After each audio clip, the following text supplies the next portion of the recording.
Astro দিশা। মাঙ্গলিক দোষকে এত গুরুত্বপূর্ণভাবে আমরা দেখি কেন, বা অন্যান্য জ্যোতিষীরা দেখেন কেন? তার কারণ হচ্ছে কি, ওই যে বললাম যে দাম্পত্য জীবনে ঝগড়া হতে পারে বা অশান্তি হতে পারে কিনা সেটা এটা নির্দেশ করে। স্বামী এবং স্ত্রীর মধ্যে মতবিরোধ আসতে পারে, সেটা মাঙ্গলিক দোষের জন্য হয়ে থাকে। আবার কখনো দাম্পত্য জীবনে ভীষণভাবে কষ্ট নেমে আসে। এগুলো সমস্ত কিছু মাঙ্গলিককে ধরেই আমরা প্রেডিকশন করে থাকি।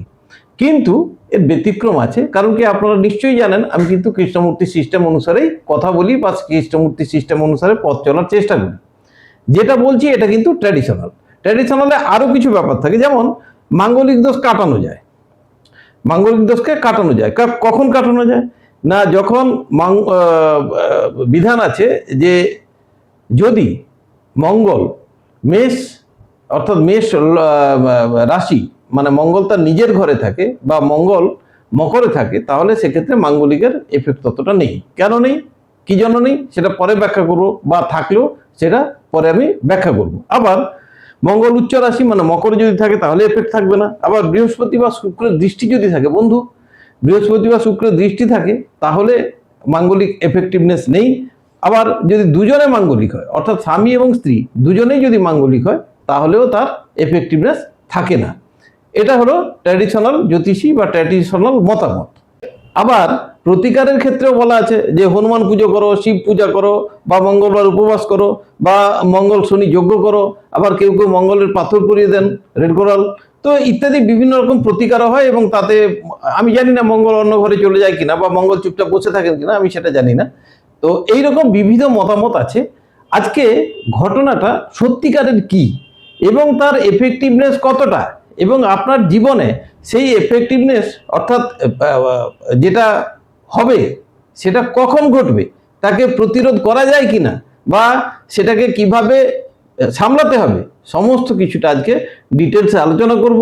যারা মঙ্গল মানে মেষের লগ্নের জাতক বা জাতিকা, যারা নিজেরা মাঙ্গলিক আছেন বা পাড়া প্রতিবেশী বা আত্মীয় পরিচয় মাঙ্গলিক যদি থাকে, আজকে শুধু মেষ লগ্নের জন্য, মেষ লগ্নের প্রথম, চতুর্থ, সপ্তম, অষ্টম এবং দ্বাদশ প্রত্যেকটা ঘরে আলাদা আলাদা করে মঙ্গলের অবস্থানকে ডিটেলসে বলবো।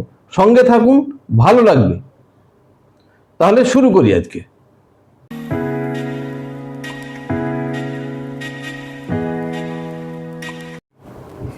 নমস্কার, আমি বিশ্বজিৎ আর আপনারা দেখছেন অ্যাস্ট্রো দিশা। কথা অনুসারে কাজ আমাদের করতেই হবে। আজকে মাঙ্গলিক, এই কয়েকদিন আগেই আমি দেখলাম যে আমারই পরিচিত একজন ফিরে এসছেন এক জায়গা থেকে। কারণ কি, তার অপরাধ, তিনি যাকে ভালোবাসেন বিয়ের জন্য গেছিলেন যে এনার সাথে আমার হবে কি হবে না, বা কেমন হবে। অপরাধ এটাই যে কেমন হবে জিজ্ঞেস করেছেন। তাতে সঙ্গে সঙ্গেই বলা হয়ে গেছে যে এখানে করলেই ভীষণ বিপদ আসবে, আপনার ভীষণ অ্যাক্সিডেন্ট হয়ে যেতে পারে, আপনি বিভিন্ন রকম অসুবিধার মধ্যে পড়তে পারেন। তো যার জন্য এই ছেলেটিকে বা এই মেয়েটিকে আমি বললাম না, বিয়ে না করাই ভালো। আচ্ছা বলুন তো, 5 বছর প্রেম হয়েছে, 5 বছর প্রেম করার পর বুঝতে পারেনি যে মাঙ্গলিক আছে, তার মধ্যে মঙ্গলের কোনো অসুবিধা হয়নি আর কি। যখনই বিয়েটা করবে তখনই মঙ্গলের উৎপাত শুরু হবে, প্রতিকার হবে ইত্যাদি বিভিন্ন রকম। আচ্ছা, এগুলো কোনো লজিকে আছে, কোনো যুক্তি আছে? একদল জ্যোতিষী বসে রয়েছেন শুধু মঙ্গলের অবস্থান দেখে জীবন চালিয়ে দেওয়ার জন্য। এগুলোর কোনো যুক্তি নেই। কেন যুক্তি নেই সেটা আজকে বলবো। আজকে মেষ লগ্নের বলবো, এরপরে ক্রমান্বয়ে বৃষ থেকে মিথুন পর্যন্ত, মিন পর্যন্ত প্রত্যেকটি লগ্নের সাপেক্ষে কিভাবে মাঙ্গলিক কাজ করছে বা কতটা যুক্তিযুক্ত, আপনারা কিন্তু শুনবেন পুরোটা। অনেক অনেক ভালো লাগবে এবং বুঝতেও পারবেন যে কেন আমি কথাগুলো বলছি। কারণ কি, আমি সবসময় কৃষ্ণমূর্তি পদ্ধতি বা কৃষ্ণমূর্তি কেপি সিস্টেমকে ফলো করেই এগিয়ে যাই। আমি এইসব ভ্রান্ত ধারণার উপর টিকে থাকি না। মঙ্গলকে কেন ধরা হয়? মঙ্গল যেহেতু উগ্র প্ল্যানেট, পৃথিবীতে যে কোনো যুদ্ধ টুদ্ধ সমস্ত কিছু অশান্তির মূল হলো মঙ্গল। মঙ্গল প্রথমভাবে থাকলে দেখবেন, এই যে আমাদের সমাজে কিছু লোক থাকে যারা গুন্ডা নামে আমরা পরিচিত, মানে দেখি গুন্ডামি, বদমাইশি, অল্পতে হাত উঠে গেল, দুমদাক্কা মেরে দিল, রক্তপাত, এই সব হলো মঙ্গলের একটা প্যাশন। মঙ্গলের জাতক যারা হয় তাদের মধ্যে এই জিনিসটা থাকে। এবারে একজন শান্তিপ্রিয় লোক, তার কপালে যদি এই ধরনের স্বামী বা স্ত্রী জোটে, তাহলে তার পরিণতি কি হবে? সেটা যে কোনো ক্ষেত্রেই হোক, সপ্তমে থাক বা নবমে থাক, সেটা এফেক্টিভনেস ততটা নেই। কেন নেই সেটা আমি পরে বলছি, খাতা পেনে দেখিয়ে বলুন। কিন্তু প্রভাব থাকে, মঙ্গল যে জায়গায় থাকে তার একটা প্রভাব সে দেয়। চতুর্থ স্থানে থাকলে সুখের ব্যাঘাত ঘটিয়ে দিতে পারে, অর্থাৎ জমি জমা সংক্রান্ত। কিন্তু শুধু যে মঙ্গল ক্ষতি করে তা নয়, পৃথিবীতে যারা সায়েন্স নিয়ে ব্যুৎপত্তি লাভ করেছেন সে তো মঙ্গলের জন্যে। মঙ্গলের বিজ্ঞানে মঙ্গল না থাকলে বিজ্ঞান এগোবে কি করে? যত ধরনের সাহসিকতার কাজ আছে পৃথিবীতে সমস্ত মঙ্গলের আন্ডারে। তো আমি শুধু মাঙ্গলিকের জন্য একটা ছেলেকে বা মেয়েকে ক্যান্সেল করে দেবো, আর তার যে মঙ্গলের প্রভাবে সে আজকে একটা উচ্চ স্তরে পৌঁছেছে সেটাকে দেখবো না? সে যে জায়গাটায় গেছে সেটাকে দেখবো না? তো এগুলো ভ্রান্ত, অনেকটাই ভ্রান্ত। আমাদের বুঝে নিতে হবে, দেখে নিতে হবে যে সত্যিকারের ম্যাচ মেকিংটা কি, কিভাবে থাকবে, আগামী দিনগুলো কিভাবে চলতে চলেছে বা হতে চলেছে। সেটা মঙ্গলের জন্য নয় কিন্তু, কারণ কি মঙ্গল একমাত্র খেলা দেখাবে মঙ্গলের দশা, অন্তর্দশা বা প্রত্যন্ত দশায়। তাছাড়া কিন্তু মঙ্গলের কোনো খেলা নেই। কারণ কি আমি সবসময় বলি আপনাদেরকে যে দশাপতি is the prime minister in our life. অর্থাৎ যখন আপনার দশা চলছে, যে দশা চলছে, সে তার ফলগুলো দেবে। কোন ফল দেবে?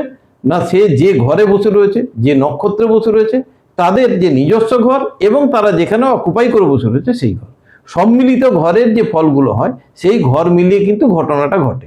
সাপোজ সহজ উদাহরণ একটা দিই, বিয়ে। বিয়ে যখন হয় তখন দেখবেন অনেকে বলে বৃহস্পতি ওখানে বসলে বিয়ে হয়ে যাবে। হবে না তো, হয় না ওভাবে।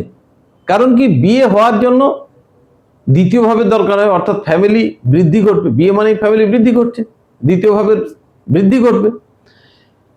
সপ্তম ভাব টাই অফ রিলেশনশিপ, বন্ডিং, অর্থাৎ অপোনেন্ট আর আমি একসাথে যখন অ্যাটাচ হবো। সপ্তম ভাব যদি না আসে, পাত্রী যদি না আসে, তাহলে বিয়েটা হবে কি করে? সপ্তম ভাবের দরকার। এবং ডিজায়ার ফুলফিল হবে, অর্থাৎ আশা পূরণ ঘটবে। একাদশ ভাবকে দরকার।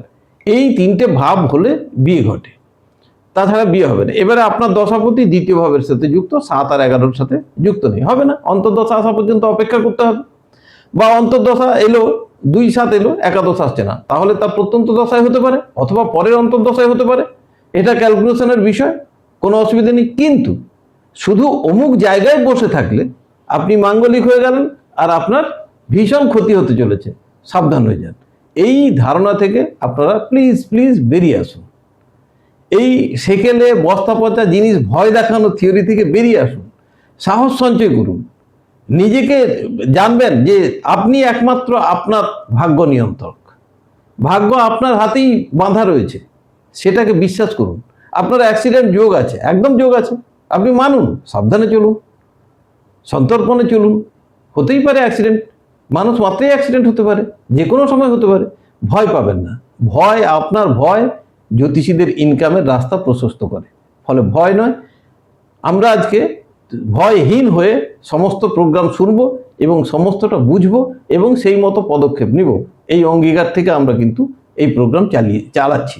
তো যাই হোক, আপনারা একটু খাতার দিকে নজর দিন।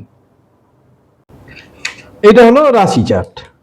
সব জায়গায় যেটা থাকে আমরা দেখি, এর উপরই সমস্ত ক্যালকুলেশন চলতে থাকে।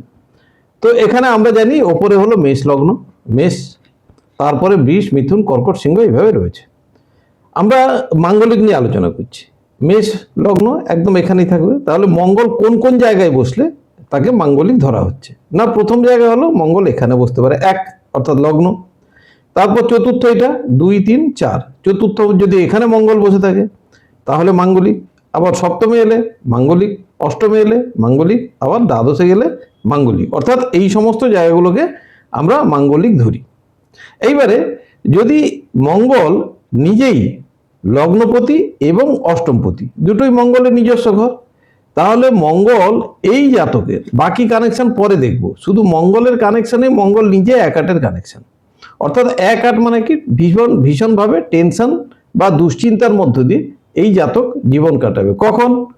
যদি মেষ লগ্নের জাতকের মঙ্গল কাসপাল সাবলর্ড হয় বা মঙ্গল স্টারলর্ড হয়, সেক্ষেত্রে এটা প্রযোজ্য, আদারওয়াইজ নয়। এবং এটা কখন টেনশন হবে? না, যখন মঙ্গলের জাতকের, অর্থাৎ মেষ লগ্নের জাতকের মঙ্গলের দশা অন্তর্দশা চলবে, তখন এই জিনিসটা হবে, দশা অথবা অন্তর্দশা, তখন এই টেনশনটা তার হবে, কারণ 1 আর 8-এর সাথে যুক্ত।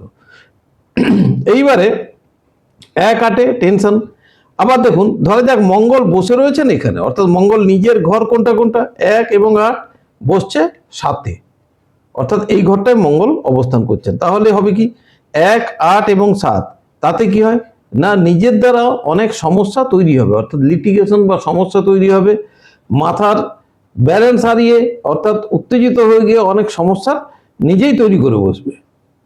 আবার যদি মঙ্গল এখানে অবস্থান করেন তাহলে 1, 8 এবং 4, অর্থাৎ সেক্ষেত্রে কি হয় না অ্যাক্সিডেন্টাল মেন্টালিটি বা অ্যাক্সিডেন্টাল প্রবণতা কিন্তু থাকবেই। আবার মঙ্গল যদি এখানে বসে থাকে, অর্থাৎ এখানে থেকে যদি মাঙ্গলিক হয়ে থাকে, তাহলে কি হবে 1, 8, 12, অর্থাৎ লস হবে, অর্থাৎ প্রচুর লস হবে। কিন্তু ঘাবড়ানোর দরকার নেই, কারণ কি সমস্ত ঘটনাটা ঘটবে শুধুমাত্র মঙ্গলের দশাতে, শুধুমাত্র মঙ্গলের দশাতে। স্ক্রিনে আসুন। তাহলে মাঙ্গলিক মেষ লগ্নের কোন কোন জায়গায় হয় দেখা হলো। এইবারে এখানেই শেষ নয়, আপনার মঙ্গল ওখানে বসে রয়েছে, ধরুন আপনার দ্বাদশে বসে রয়েছে মিনে, সারা জীবন কি আপনাকে লস দেবে? তাহলে বাকি যে প্ল্যানেটগুলো আছে ওদের কোনো অস্তিত্ব থাকলো না। এখানে আবার একটা কথা আছে, বৃহস্পতি বা শুক্র যদি কনজাংশন হয়ে থাকে বা অ্যাসপেক্ট দিয়ে থাকে, তাহলে কিন্তু মঙ্গলের প্রভাব অনেকটা অস্তমিত হয় বা কমে যায়। তো সেগুলো আমি পরে যাচ্ছি, সেগুলো আমি ধরলামই না। কিন্তু মঙ্গল তার রেজাল্ট কখন দেবে? তার নিজস্ব পাটে, অর্থাৎ যখন সে দশা বা অন্তর্দশায় আসে তখনই সে তার খেল দেখাবে, তার আগে নয় কিন্তু। এইবারে আমরা টোটাল যে দশার স্প্যান আছে, অর্থাৎ একটা মানুষ সর্বাধিক বাঁচতে পারে 120 বছর। কথাটা এই কারণে বললাম যে 120 বছর তো আমরা কেউই বাঁচছি না, সাধারণভাবে কেউই বাঁচছি না 120 বছর। আমাদের একটা গড় আয়ু কত 80, 90 এই পর্যন্ত, তারপর বাঁচা আর মরা প্রায় একই হয়ে যায়। তো 80, 90 মানে 25% অলরেডি বাদ চলে গেল। বলছি এই কারণে, কারণ কি দেখা গেল আমি যে সময় জন্মেছি আমার এই জীবনে মঙ্গলের দশাই আমি পেলাম না। হতেই পারে 7 বছরের স্প্যান তো মাত্র, তাহলে ফলটা কি করে পাবো? পাওয়ার কোনো রাস্তা নেই। তার মানে মঙ্গলের মাঙ্গলিক হওয়া সত্ত্বেও আমার কাছে কোনো এফেক্ট নেই। আবার মঙ্গলের দশা বা অন্তর্দশা বা প্রত্যন্ত দশা এমন সময় এলো যখন সেটা আমার জন্য উপকারী। ছোটবেলায় আসতে পারে, একটু বয়সকালে আসতে পারে, তখন তো আমার সাংসারিক জীবন বা গার্হস্থ্য জীবন নিয়ে কোনো সমস্যা হবে না, কারণ তখন তো আমি অন্য পার্টি আছি, অন্য রোলে আছি। তখন তো মঙ্গল আমার দরকার। আমি এডুকেশনের সময় মঙ্গলকে পেয়েছি, আমি সায়েন্স নিয়ে ভালো রেজাল্ট করলাম, তাই মাঙ্গলিক হলাম, তো কি হলো, বরং মাঙ্গলিক থাকার জন্য আমার রেজাল্ট ভালো হয়েছে। সুতরাং আর যদি ধরা যাক যে আমি বিয়ে করলাম ঠিক তখনই মঙ্গলের দশা ঢুকলো, তাতেই বা কি আছে? মানুষ সহ্য করে, অনেককেই বলতে শুনেছি সারা জীবন ধরে আমি কিন্তু তোর বাবাকে ঝেলছি। তো সারা জীবন যদি আমরা ধৈর্য রাখতে পারি, 7টা বছর, তো তার মধ্যে মঙ্গল একটু সাংঘাতিক হয়, একটু উত্তেজনা বৃদ্ধি পায় ইত্যাদি, কিন্তু বাকি সময় তো না। মঙ্গলের দশা, অন্তর্দশা, প্রত্যন্ত দশা এই সময়টা একটু বেশি থাকতে পারে, কিন্তু সেখানে এটা ভাবতে হবে যে মঙ্গলের কি অবস্থানে রয়েছে। আমি দেখালাম না যে 1, 8-এ রয়েছে, টেনশন বৃদ্ধি হবে, নাকি ছোটোখাটো চোটাঘাত লাগবে, নাকি লসের ব্যাপার রয়েছে। সেই সঙ্গে আমাদের এটাও দেখতে হবে ট্রানজিটে মঙ্গল তখন কোন অবস্থানে আছে এবং কোনো শুভদৃষ্টিতে আছে কিনা। যদি সেটা থাকে তাহলে এটুকুও ঘটবে না। কিন্তু সবচেয়ে বড় জিনিস, কোনো জায়গায় কিন্তু ডিভোর্সের কথা আমি পেলাম না। অর্থাৎ মাঙ্গলিক মেষ লগ্নের জাতক বা জাতিকারা যারা মাঙ্গলিক, তাদের কিন্তু ডিভোর্সের কোনো গল্প পেলাম না। তাহলে কি মেষ লগ্নের জাতক জাতিকাদের ডিভোর্স হয় না? অবশ্যই হয়, সবার হবে কেন? যার হওয়ার তার হয়। Destination is fix. আপনার জীবনে কখন কি ঘটবে সমস্তটা লেখা আছে। এত কথা বললাম, তার এক লাইনে উত্তর হলো ডেস্টিনি ফিক্স, আপনি চেঞ্জ করতে পারবেন না। আপনি আপনার কর্মের দ্বারা তাকে কন্ট্রোলে রাখতে পারবেন, বা তাকে নিজের আয়ত্তে রেখে আপনি তাকে চালিত করার ক্ষমতা কিন্তু ভগবান আপনাকে দিয়েছে। আপনার মাথায় যে মস্তিষ্ক নামক জিনিসটি দিয়ে দিয়েছে, সে পারে। সেই পারার জন্য আপনাকে সঠিক সিদ্ধান্ত নিতে হবে, সঠিকভাবে, সঠিক সময়ে, সঠিকভাবে চলতে হবে। যদি আজকে আমি অনেকবার বলেছি যে এই সময় খরচা করবেন না, এই সময় বাইরের কোনো জায়গায় যাওয়ার চেষ্টা করবেন না, এই সময় এটা করবেন না, ওই সময় ওটা করবেন না, আমি কিন্তু গাইড করে থাকি। আপনারা যারা গাইড মেনেছেন বা শুনেছেন তারা কিন্তু ভালো আছেন। দু একজন আমাকে বলেওছেন যে আপনি বলেছিলেন, খুব ভালো লেগেছে। এটা আমার সেরা পাওয়া, যে হ্যাঁ কারো কাজে লাগছে। সেই জন্য আমি বলি অহেতুক টেনশন করবেন না, অহেতুক মাথায় চাপ নেবেন না। Destination is fixed. মাঙ্গলিক করে মাথা খারাপ করার কোনো দরকার নেই। মেষ লগ্নের মাঙ্গলিক দেখা গেল কি যে ডিভোর্স কিন্তু হচ্ছে না, অর্থাৎ মাঙ্গলিকের জন্য কোনো ডিভোর্স হচ্ছে না। ডিভোর্স আপনার দশা অন্তর্দশা থাকতে পারে বা জন্মকালীন সেই যোগ থাকতে পারে, সেই রকম অবস্থান আছে, তখন গিয়ে আপনার হবে, আদারওয়াইজ হবে না। সুতরাং অহেতুক মঙ্গলকে টেনে এনে তাকে সমস্ত কেস চাপিয়ে দিয়ে জেলে ভর্তি করার মতো অবস্থা না করাই ভালো। এমনি সুস্থ স্বাভাবিক থাকুন, ভালোতে থাকুন। আশা করি মেষ লগ্নের জাতক জাতিকারা আপনাদের মাঙ্গলিক সম্পর্কে ক্লিয়ার হয়েছেন বা বুঝতে পেরেছেন। এরপরে যদি কিছু বাকি থাকে আপনারা নিশ্চয়ই আমায় কমেন্ট বক্সে কমেন্টস করবেন, উত্তর অতি অবশ্যই আমি দেব। ভালো থাকুন। আগামী এপিসোডে বৃষ লগ্নের ক্ষেত্রে মাঙ্গলিক জিনিসটা কি কি ঘরের ফল দেবে এবং কিভাবে এফেক্ট হবে সেটা আমি কিন্তু বলবো। অপেক্ষায় থাকবেন বৃষ লগ্নের জাতক জাতিকারা। আজকের মতো এখানে বিদায় নিচ্ছি, দেখা হবে নেক্সট এপিসোডে। নমস্কার।